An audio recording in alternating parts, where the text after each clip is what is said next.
Oke, halo semuanya. Selamat datang di panduan belajar paling ultimate untuk UAS testing dan implementasi sistem. Bareng saya, kita bakal bedah tuntas semua materi kunci yang udah pasti sering banget keluar di ujian. Udah siap belum? Yuk kita langsung hajar aja. Cuma dalam 5 menit ke depan, semua konsep penting bakal kita kupas habis. Siapin fokus kalian, kita taklukkan UAS ini bareng-bareng. Oke, ini dia nih peta jalan belajar kita. Kita akan lewatin 4 bab utama.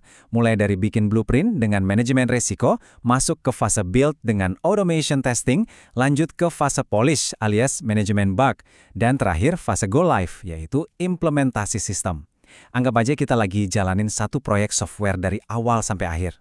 Bab pertama, ini fondasinya nih, manajemen risiko. Ingat ya, proyek sebagus apapun kalau nggak punya rencana risiko yang matang, bisa berantakan. Jadi mari kita bedah lebih dalam. Nah, ini penting banget nih, kalian harus bisa bedain. Risiko produk itu soal kualitas hasilnya. Contohnya, aplikasinya kok nggak bisa jalan? Sementara itu, risiko proyek lebih ke soal prosesnya. Misalnya timnya kurang orang, atau wah budgetnya jebol. Biar gampang ngapalinnya, ingat aja, produk itu what, apa yang kita buat. Proyek itu how, gimana cara kita buatnya. Kalau ketemu risiko, ada 4 cara buat ngadepinnya. Pertama, mitigasi. Kita coba kurangi kemungkinan atau dampaknya. Kedua, kontingensi. Kita siapin rencana B kalau risikonya beneran kejadian. Ketiga, transfer. Risikonya kita oper ke orang lain, contoh gampangnya pakai asuransi. Terakhir, abaikan atau ignore. Ya udah kita cuekin aja. Tapi ini cuma kalau dampaknya emang super kecil. Biar gampang, hafalin aja singkatannya. MCTI. Oke, kita lanjut ke bab 2, fase pembangunan. Nah, di sini nih, ada pilihan yang krusial banget. Mau ngetesnya manual atau otomatis. Dua-duanya punya plus minusnya sendiri. Nah, ini dia perdebatan klasiknya. Manual testing itu butuh banyak tenaga manusia dan ya rawan salah ketik atau human error. Tapi, dia jago banget buat exploratory testing, di mana kita butuh intuisi manusia buat nyari celah-celah aneh. Sebaliknya, automation butuh modal di awal buat tools, tapi super cepat, akurat, dan jadi juara bertahan buat tes yang diulang-ulang kayak regression testing. Nah, dengerin baik-baik, ini bocoran buat UAS. Kalau ada soal tentang tes repetitif yang butuh efisiensi, jawabannya udah pasti, automation. Oke, ada 5 framework automation yang wajib banget kalian hafal. Pertama, linear. Ini yang paling dasar, kayak rekam puter doang, cocok buat yang simple. Kedua, modular. Skripnya dipecah-pecah jadi modul biar bisa dipakai ulang, jadi lebih rapi. Ketiga, data driven. Ini keren, datanya dipisah dari kode. Jadi satu skrip bisa ngetes ratusan data berbeda.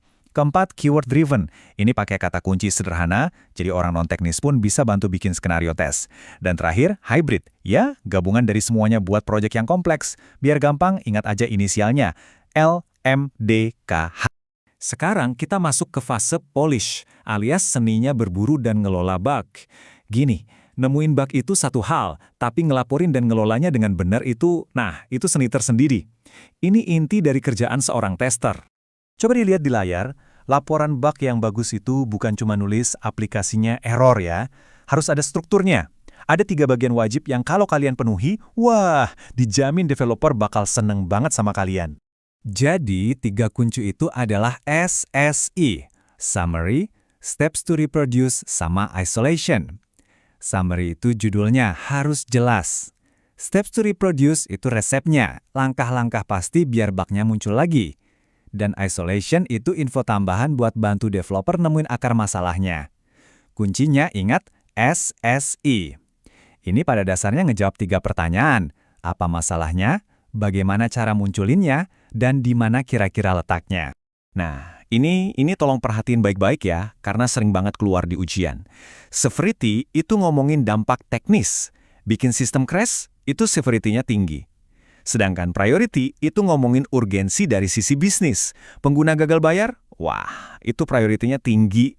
Jadi ingat, severity itu urusan teknis, priority itu urusan bisnis. Keduanya bisa beda banget loh. Terus gimana cara ngukurnya biar objektif? Kita pakai yang namanya Risk Priority Number atau RPN. Rumusnya gampang banget, severity dikali priority. Biasanya skalanya 1-5, jadi total RPN itu antara 1-25. Kita coba contoh soal ya. Ada bug bikin sistem crash, severity 1 paling parah.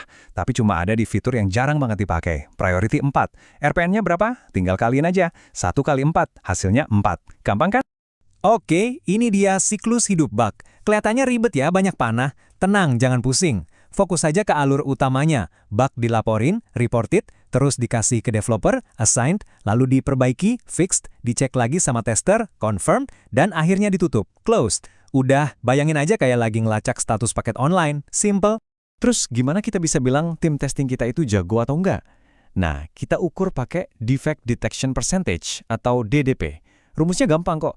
Jumlah bug yang ditemuin tester dibagi sama total semua bug yang ketemu, baik sama tester maupun sama pengguna pas sudah rilis. Intinya DDP ini ngukur berapa persen sih bug yang berhasil kita saring sebelum produknya nyampe ke pengguna. Makin tinggi angkanya, ya makin jago tim kita. Dan akhirnya kita sampai di bab terakhir, momen paling krusial, paling menegangkan. Go live. Di sini kita bakal ngomongin strategi buat ngeluncurin sistem baru dan gimana caranya kerja sama tim dari luar. Seringnya nih, di proyek gede, kita nggak kerja sendirian. Ada vendor, testing provider, bahkan user surrogates. Tapi, kerja sama pihak luar atau outsourcing ini ada risikonya. 3 yang paling utama. Beda zona waktu, isu keamanan data, sama stabilitas politik di negara vendor. Biar gampang ingat aja singkatannya ZKS. Nah, pertanyaannya sekarang, gimana caranya kita ganti sistem lama ke sistem baru tanpa bikin kekacauan massal? Ada beberapa strategi yang bisa kita pilih.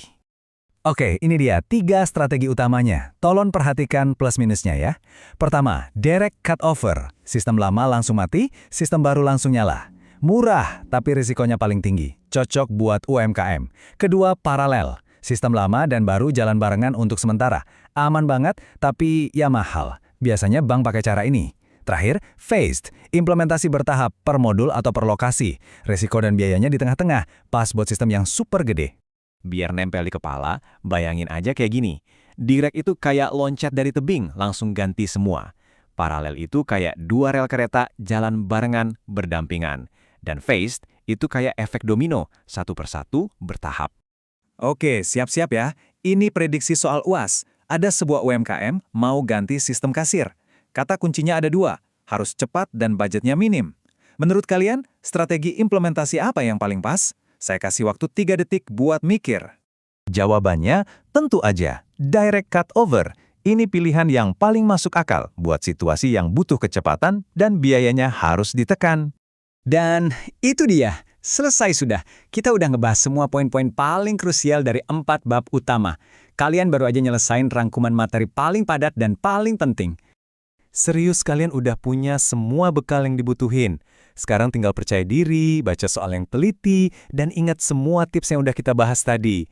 Kalian udah siap. Sukses ya ujiannya!